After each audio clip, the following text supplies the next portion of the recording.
बाबा ने संदेश में तो कहा, और बाबा ने ये भी कहा कि वो हमारे साथ हैं। जो उनकी गुण थे, विशेषताएं, वो तो हमारे साथ हैं ही हैं। और जैसे उन्होंने यूं कहे सबकी संभाल की, सबको सहारा दिया, सबको प्यार दिया, वो प्यार हमें याद रहेगा। और भाई साहब की तो विशेषता थी, वो जो भी कार्य करते थे वो दिल से करते थे, ग्रेसफुली करते थे। उनकी ये विशेषता थी। कभी भी कुछ काम करना तो उसकी बड़ी मेटिकुलस प्लानिंग करते थे। कोई आ भी रहा है तो उसको कैसे रिसीव करना है, और सब चीज़ें वो शेयर करते थे।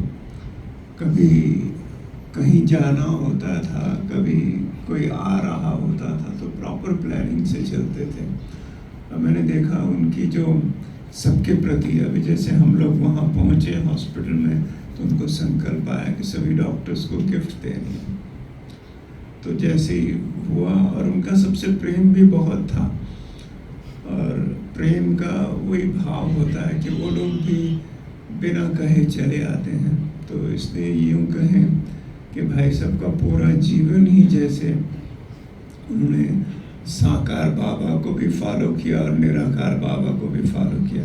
कई बार चर्चा होती थी, मैंने ये देखा कि उनके लिए मुरली बहुत महत्वपूर्ण थी। शुरू में मैंने बहुत बार देखा, कहीं क्लास करवाने जाना होता था या कॉन्फ्रेंस में लेक्चर के लिए जाना होता था, वो उस दिन की मुरली लेके बैठते थे, क्योंकि साथ होते थे तो देखता था कि शाम को मुरली पढ़ेंगे, फिर क्लास में या कॉन्फ्रेंस में जाएंगे। और वैसे भी उनकी एक ये दिनचर्या बन गई थी, जब हम साथ होते थे, सुबह अमृत वेला साथ करते थे, फिर मुरली साथ में पढ़ते थे। तो उनको लगता था कि अमृत वेले के बाद मुरली भी पढ़ लें, वो उनका अटेंशन रहता था। और एक उनकी ये विशेषता थी, कोई भी उनके पास आता था, स्ट्रेंजर भी होता था, और उसकी बात को इतने ध्यान से सुनते थे कि उस व्यक्ति को भी लगता था कि अपनापन है। बहुत लोग आते थे, मैं देखता था, मैं उनके साथ बैठता था तो सुनता था। हर एक को सॉल्यूशन देना, हर एक को सैल्वेशन देना। तो जैसे मैं ये कहूँ, भगवान का काम जो है ना, सबको प्राप्ति करवाना, वो भी सबको प्राप्ति करवा के भेजते थे। भले कभी कभी ये भी होता था, उनकी प्रॉब्लम इतनी कॉम्प्लिकेटेड होती थी, नहीं भी हल होती थी, लेकिन फिर भी वो संतुष्ट होकर जाते थे।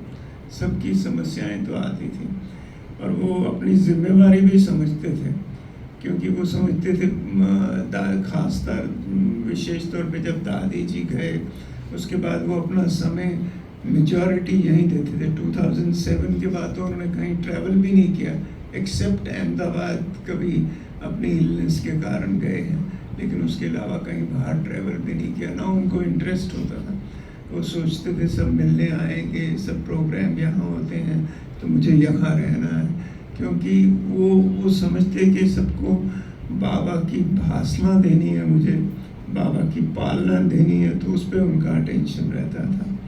और हमेशा ये भी बात थी, उनके पास छोटे बच्चे भी आ जाते थे, मोहन भाई को याद होगा, कभी एक बार कोई आता था, दूसरी बार फिर वो रेगुलरली आते रहते थे, तो उनके प्रति भी उनका स्नेह रहता था।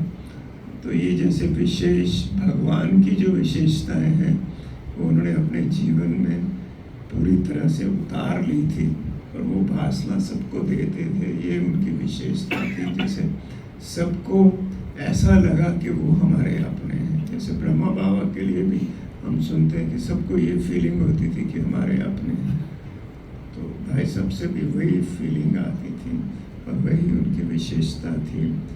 तो जो भी कार्य बाबा ने हमें दिया है, सिखाया है, उस कार्य को पूरा करना है। बाकी अव्यक्त में यूँ कहें, उनकी शिक्षाएं हमारे साथ हैं। बाबा को भी जब हम याद करते हैं तो बाबा की शिक्षाएं याद आती हैं। तो निर्भय भाई को भी जब याद करेंगे तो उनसे जो सीखा है, जो पाया है, वही याद करेंगे। तो आज हम उनको याद तो कर रहे हैं, साथ साथ ये भी बुद्धि में रखते हैं कि जो भी उनका मिशन था, जो भी उनकी सेवा थी, उस सेवा को हमें आगे बढ़ाना है। ओम शांति।